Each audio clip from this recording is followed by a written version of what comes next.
Hello everyone, and welcome to Laurence Plays Factorio Space Age, or perhaps I should say welcome to Laurence Played Factorio Space Age, because I have now finished the streaming series. Because in the last stream I finally made it out to the Shattered Planet. I've done all of the researches, at least all of the non-infinite ones, so basically as far as you can go, and at least one of all of those. And I feel like I've done basically everything in the game. I've done little things like I've made Foundation, that was one of the last things I did, and I've used a little bit of that.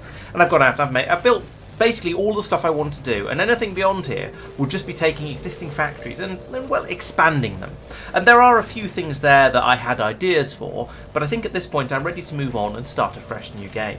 And so today I'm going to be doing a bit of a retrospective, so I'm going to go back and have a look at some of the planets I went out to, what I did on them, and what I think I should have done differently, or rather what I would do differently next time. Because a lot of these things, well, I went out there, I didn't understand how the planets worked, because it was the first time I'd tried any of them, and so I think I did mostly vaguely reasonably sensible things on a lot of them, but there are definitely things I would do differently if I played again. Let's go out and have a look and do it in more or less chronological order.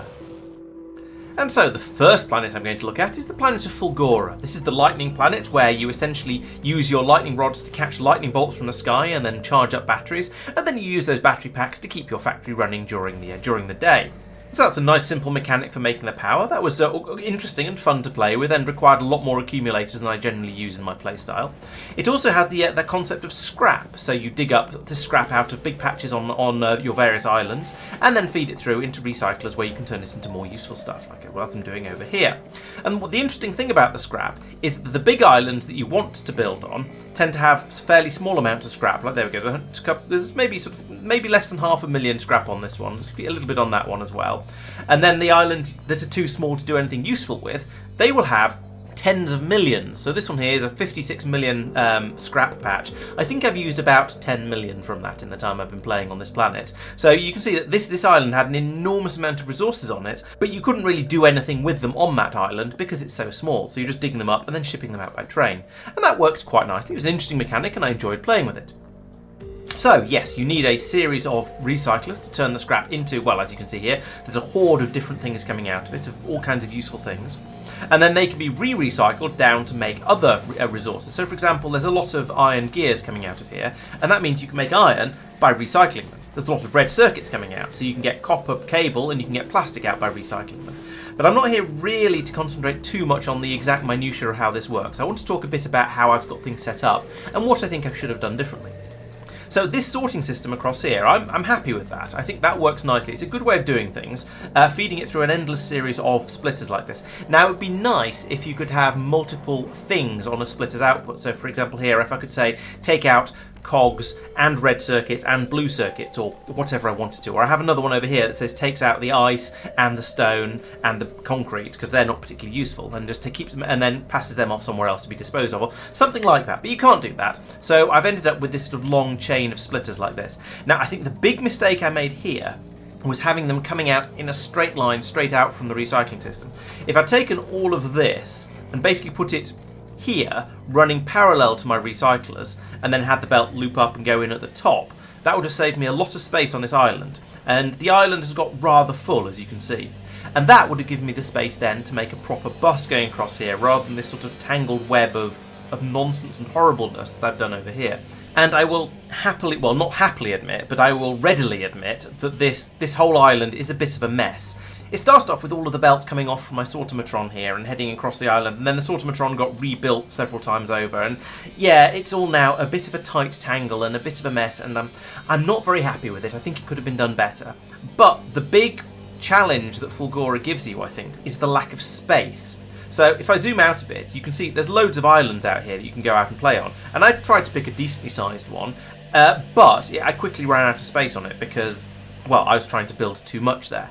And so I think firstly I probably should have looked around a little bit for a slightly bigger island. This one is a really good one.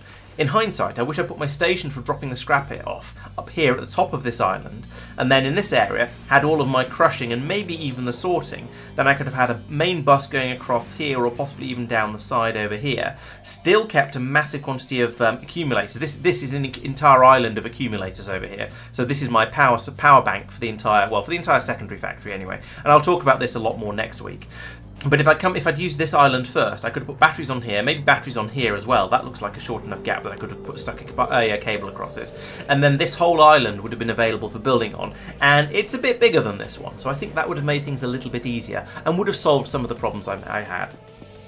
Additionally, I think a bit later on in the game, one of the things I should have done differently is perhaps move some of these things, some of the bits and pieces off this island onto different islands and link them up by train. So perhaps this island should just have been sorting and then passing scrap out to a train system, which would then be able to take the things away that were required. So, for example, making the science packs requires quite a few things, and maybe there'd been a lot of trains, but it could have worked. But it would require the holmium ore, the stone, ice, green circuits, which I think we'd have to make from recycling, blue circuits, stone, copper, plastic, and then oil comes from wherever. So there's quite a lot of things needed to make the pink science, but I could potentially have taken them all over from the recycling facility to another island and done all of the building over there. Now, early on, I didn't really want to do that, because if you go off to another island, you have to set up your electricity network from scratch, because these lakes are mostly too wide to run cables across or Roboport networks across, so they have to be very, very separate.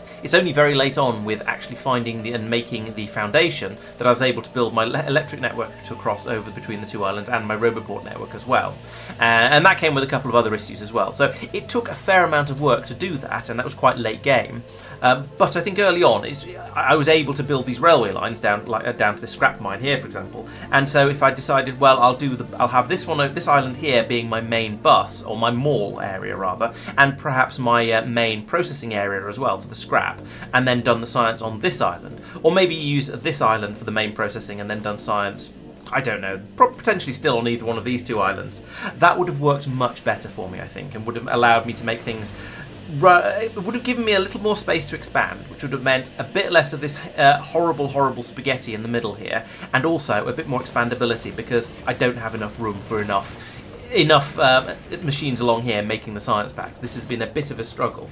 And I think one of the things I would like to have done differently is allow a bit more expansion of the pink science. That said, it hasn't been a huge issue creating the pink science at the rather slow rate it's being made at, because a lot of the researches, like this one for example, don't require pink science. Or this one, which I've done a lot of, this only takes the agricultural science. This one does take pink science. This one doesn't. This takes agricultural and metallurgic. So you can see in here there's a lot of different sciences that use very, very different types of science packs, and that means you can jump around between them. So when you've got a shortage of pink science, then you say, well, okay, for now I'm going to do some plastic bar productivity or some low density structure productivity. So you can jump around between them if you want to. The only one that requires absolutely everything is the research productivity, and that's basically post endgame as far as I'm concerned. Yes, I've done 26 of them because they're there, and you know I'm a bit of a masochist like that. But they are very much post endgame. Another problem with this setup was that there was only really room for 2 rocket silos over here, and early-ish on in the game, this was not remotely enough. So one of the mistakes I made was looking at the production over here and going, okay, from the scrap we're getting, among other things, we're getting blue circuits and low density structures. Those are both quite expensive things. So you know what, if they're coming from here for basically free, why don't I make this planet the source of those things and ship them off to other planets? So I ran belts over here. You need them anyway for making rockets on all the planets, which is why I thought everywhere would need them. And so I thought it'd be a good idea to start shipping them from this planet off to other planets that needed them. So I had a rocket here that is basically for doing that, and it couldn't keep up. It couldn't build the rockets fast enough, and also it just generally, and eventually we had supply issues as well. But it would have been nice to be able to put maybe another 2 rocket silos in off the end of here, but at that time I didn't have the foundation to allow me to build out over the oily oceans, so I was stuck with this for quite a long time, and that did cause a few issues. But on the flip side, by the time I got round to sort of properly fixing those issues, I also realised that supplying the low-density structures and the blue circuits from this planet was not a good idea anyway. So maybe in the future, just having the 1 rocket silo here to launch the pink science would actually be enough. I'm not sure. It would have been nice to have the capability for expansion there, though. I will come back to talking about this other island over here and what's going on it next week, as I say, because that's going to fit nicely into next week's video.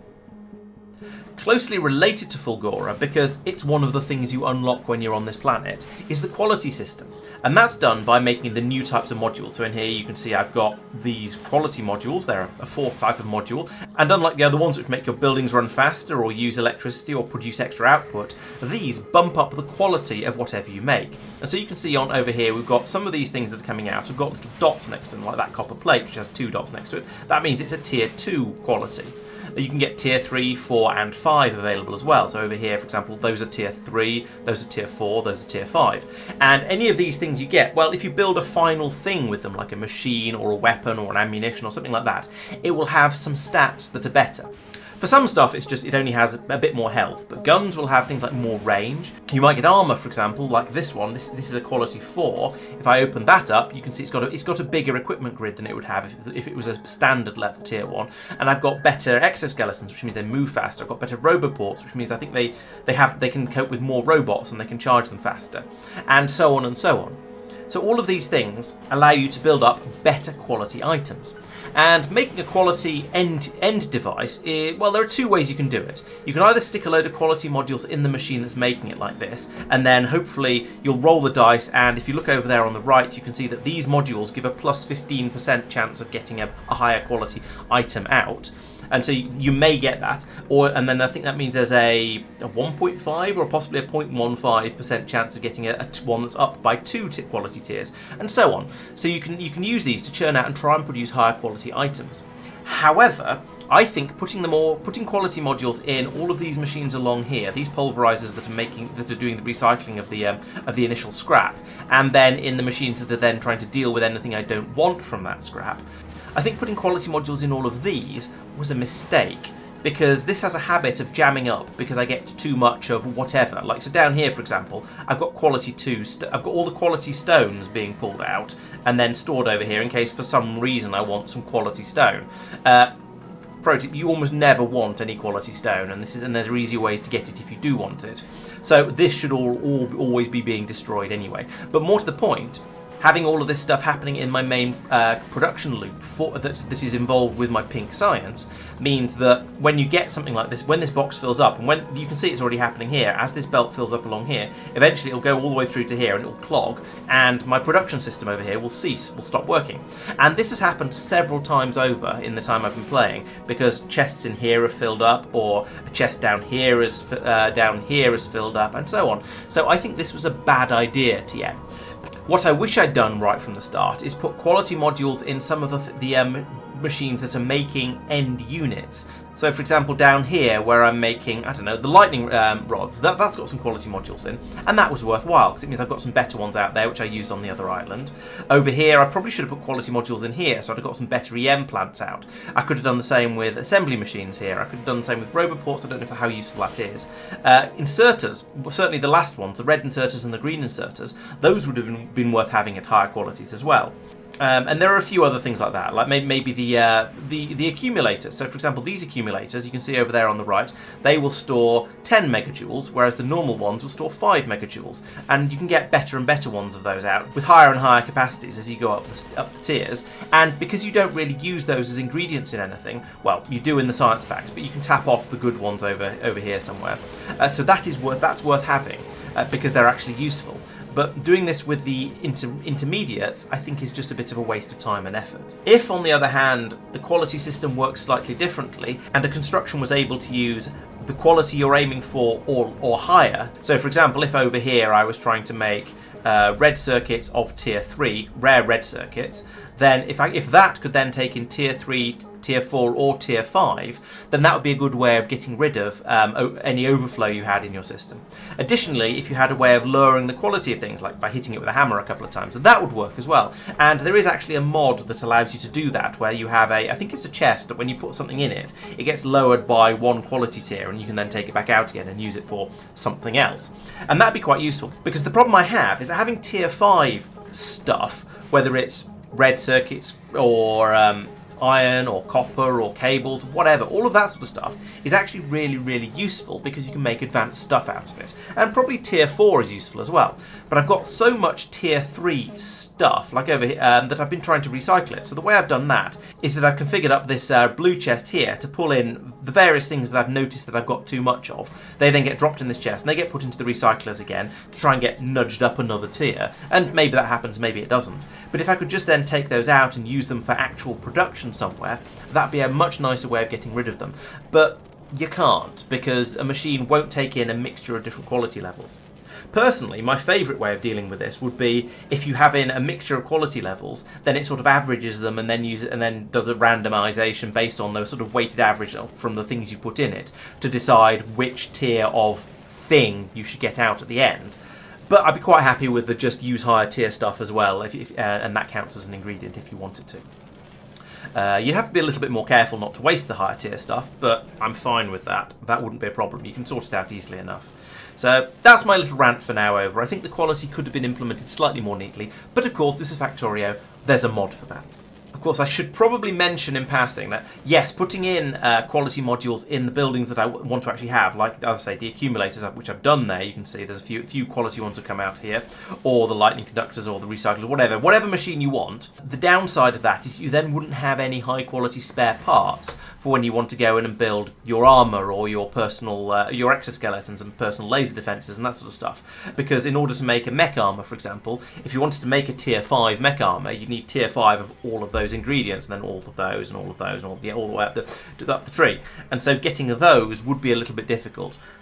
What you could potentially do is, over on a planet like Norvis, you could put quality modules in your machines that are making your circuits or whatever, and then peel off the ones that come out at a higher quality, and then maybe churn those. But yeah, it wouldn't be ideal. It wouldn't be quite as neat as the ones that as just making the things that you actually get through quite a lot of, but want to have a few good ones. I may make another video about quality at some point, talking about how you can churn through stuff and the various good, nice ways of getting high quality stuff quickly and easily. But for now, I think I'll just leave it with I'm not entirely happy with the system I use. Set up myself in hindsight, and I think there's a couple of tweaks that I would like to make to the base game, if possible, to make it a little bit better.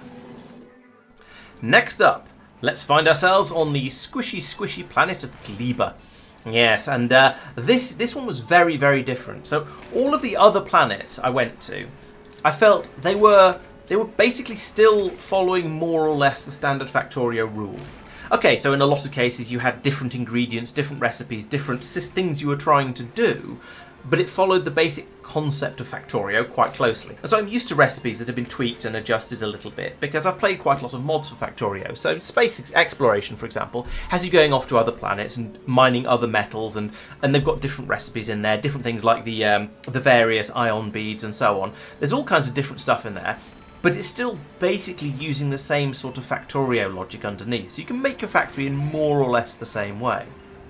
Gleba, on the other hand, they've introduced the concept of spoilage, and that's so very different to absolutely anything else I've played with.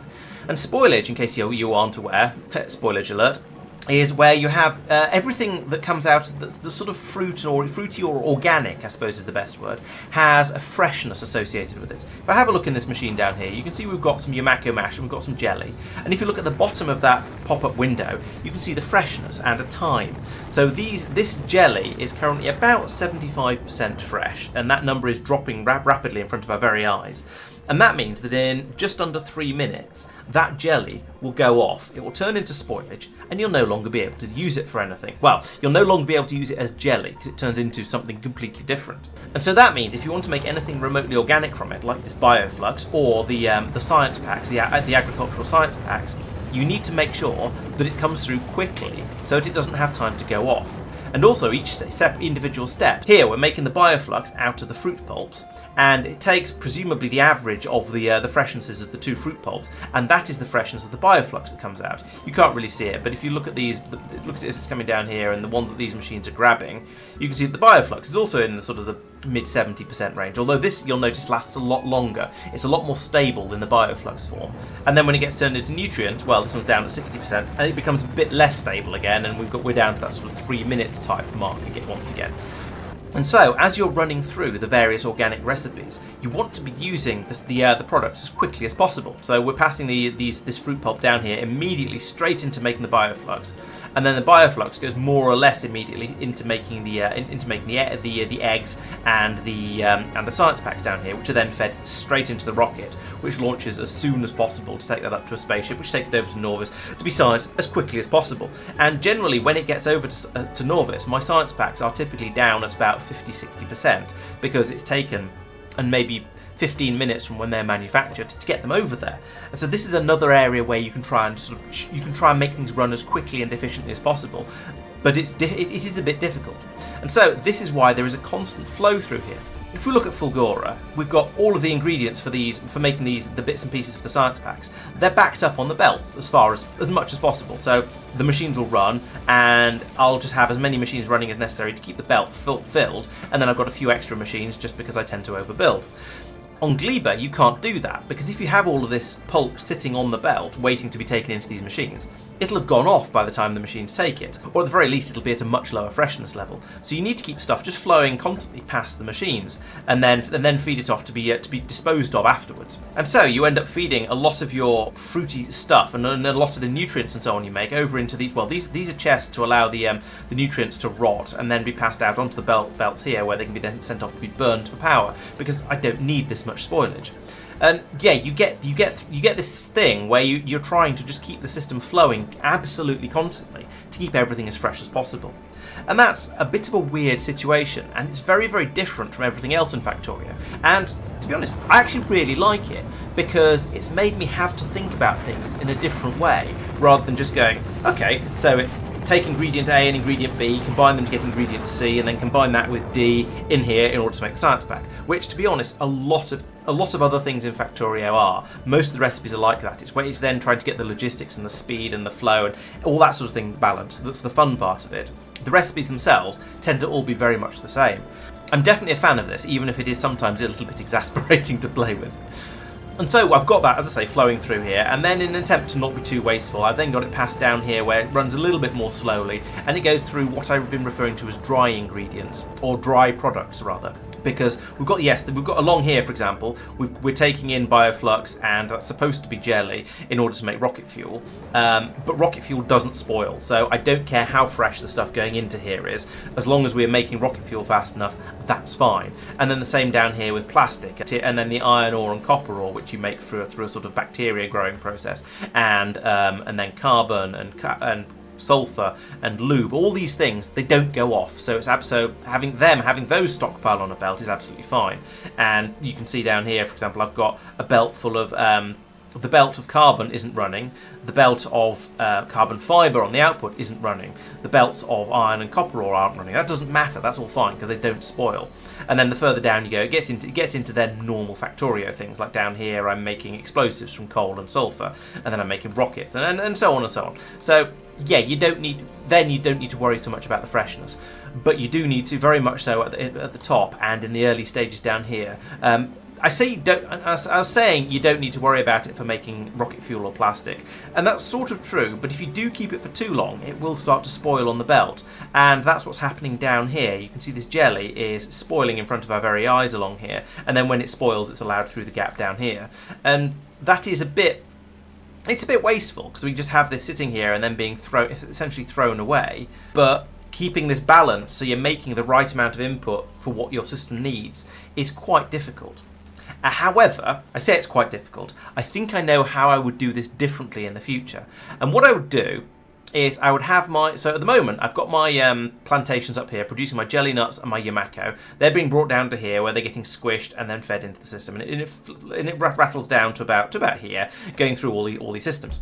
What I should have done, and what I would do if I did Gleba again, is have separate towns for all the different resources. So for example, there'd be a town somewhere that makes the iron, probably the iron and the copper, why not? There'd be a town that makes plastic, there'd be a town that makes rocket fuel, and each one of those would have a large amount of storage on the output. And when the quantity of product got low enough in the output, it would then call for a train of Yamako and jelly nut it would then use all of that up in order to make the appropriate quantity of whatever its output is, and then that part of the factory would go to sleep. It wouldn't call in any fruit, it wouldn't be making nutrients, it wouldn't be making bioflux, it wouldn't be making the pulps, and so at that point you wouldn't have any of that flowing in, you wouldn't be getting through any of it, so you wouldn't be wasting it.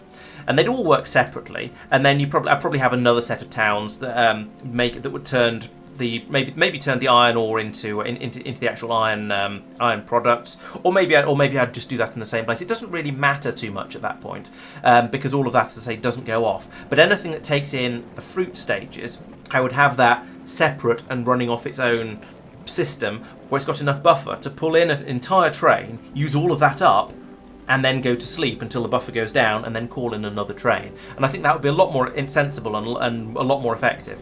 I would still need to worry about what to do with the overflow from the science production, because that is always going to have to run steadily, absolutely all the time. Because for one thing, you need to make sure the eggs in these don't spoil, because if these eggs spoil, they turn into enemies. The enemies pop out, and yes, okay, they'll get immediately zapped by the lasers across here, so it's not the end of the world. But it is a little bit problematic, because whenever they do pop out and get zapped, that means you then don't have any eggs left in the cycle here to reproduce and make more eggs. So at that point you have to find some more eggs from somewhere, which isn't too difficult, but it is a manual process that you need to at least trigger manually, even if you can get the bots to do most of the hard work for you. So yeah, you would always need to have a steady flow going through the science area, but at least then the rest of it wouldn't be quite so overwhelmingly wasteful. And perhaps I'd do something with a little bit of whatever's coming out of the bottom here, or perhaps I'd just go, never mind, who cares, we don't need to worry about that, it's fine. And if I have a steady state, which I would if I just had the science systems running, then I'd be able to tweak the numbers up here to get these running at the right speed. As it is, I've done a lot of tweaking of the numbers and when the machine should turn on and off, and it's never been right. It's always gone. There's always been too much or too little, and sometimes probably both, if that's even possible. The other thing that makes Gleba very different from all of the other planets is the pollution system. So on Norvis, as I'm sure you're aware, you produce pollution from machines running. So whether it's assembly machines, drills, power generation, all of that stuff produces pollution, and that spreads out across the map. The biters smell it, they get angry, and they go to the source of the pollution and try and eat it. Gleba is different. On Gleba, pollution isn't pollution as such, it's spores, and it's produced essentially from mining, or rather from harvesting the fruit. So you can see over here we've got this, what's called an agricultural tower, pulling up the trees, planting new seeds, and producing the Yamako fruit. And each time it pulls up one of these trees, it releases some spores, and those spores are this lovely green cloud you can see spreading out here. However, assembly machines and such like, all of the processing which I'm doing down here, that doesn't produce any pollution. And so that means if you separate your plantations from your factory, in theory, your factory will never come under attack. Now, in hindsight, I should have left an even bigger gap here. I didn't account for just how big the pollution was going to get from here. But it means I could, if I built the factory down here, in theory, I'm never going to get an attack from these guys down here. They probably don't have any interest in my factory at all, because there's no spores reaching them. Now, I do have a solid wall of rocket turrets across here, just in case. But if we look at them, we can see that these have got 0 kills, 0 damage dealt. They've all just been completely idle. They are all actually a complete and utter waste of resources putting them in. But, you know, after having played with Gleba for a little while, I thought better safe than sorry and just went absolutely nuts and built an entire perimeter wall. But it means I don't really have to worry about attacks from down here. So, if I did carry on and make all those towns that I was talking about, it would make a lot of sense to come and put them down in this area down here, because I'd be able to clear these guys out without too much difficulty. They're not actually that scary when you go out and face them in hand-to-hand combat, or rocket-to-face combat. So this would be a nice area to expand out, put a load of extra factory parts in down here, and build all those extra towns I was talking about. Up here, well, maybe if I then needed more fruit, then I'd push further away, and I'm not sure where I get the Yamako from, because another weirdness of Gleba is that this green area is where you can plant Yamako, the purple area is where you can plant jelly nut, and so if I go further north, yes, I can put jelly nut in up here, or over here. Here's a good place over here, but if I wanted to plant more Yamako, then maybe I'd have to go over to here or over here, and that's, well, it will break my just expanding due north thing that I've got going on at the moment. It's not a serious problem, but it would be an extra thing to consider. Interestingly, much like on Norvis, the pollution is relatively slow to produce and to spread when you're early on in the game. So on Norvis, when you first start playing Factorio, it's fairly common for beginner players, as you probably saw from the Gen Plays series a little while ago, for a player to basically not worry about biters until the attacks start to come in, and at that point it's perhaps a little bit too late, especially if you kill the first couple of attacks because there's only like 2 or 3 biters, or a few, or in the case of Gleba, a handful of little wriggly guys, and then you just sort of go, well, that was fine, I'll just carry on building and we'll worry about it a bit later, and then you get an attack that's bigger than you can deal with and half your factory gets eaten.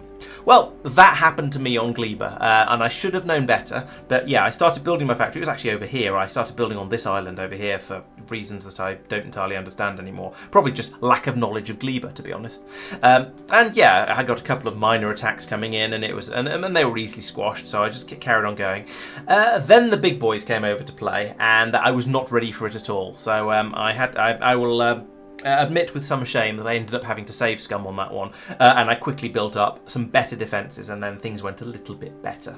Much like Norvis, once you get a handle on how to do things, the defences aren't actually that difficult, and you can see here I've built this sort of solid wall of rocket turrets all the way around, backed up with lightning turrets, and that's been absolutely fine. I lose an occasional rocket turret or inserter because of the way the strafers attack, but I don't really care about that. I'm sort of happy to consider these to be basically ammunition as far as I'm concerned. If I lose 1 or 2 of them, it's not too bad, and sticking in a couple of trains with artillery cannons on them, well, I've defended most of my pollution clouds. As you can see here, my artillery range outranges my pollution pretty much all the way around. So attacks are very, very rare, and it's not something I'm particularly worried about.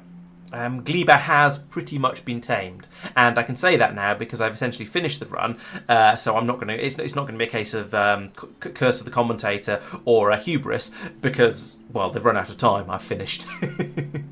And speaking of finishing, that's been about half an hour of video, so I think this is a good time to draw the line. I shall be back next week when I shall start off by talking about Vulcanus and how the enemies seem to be balanced between the different planets, and then of course moving on to Aquilo, the 4th and final extra new planet. I'd also like to talk about science packs a bit, because I've moved them around, and also there's the spaceships that have been doing all of that moving for me. So please make sure you're subscribed to the channel so you don't miss out on anything, and I'll be back on Mondays and Wednesdays as well for additional streams. There'll be a few random ones here and there on Mondays until the next big Factorio series starts up at the beginning of June, and I'm also going to start playing The Last Starship on Wednesdays, so I hope to see you then. Thanks for watching, I'll see you in the next one. Bye bye.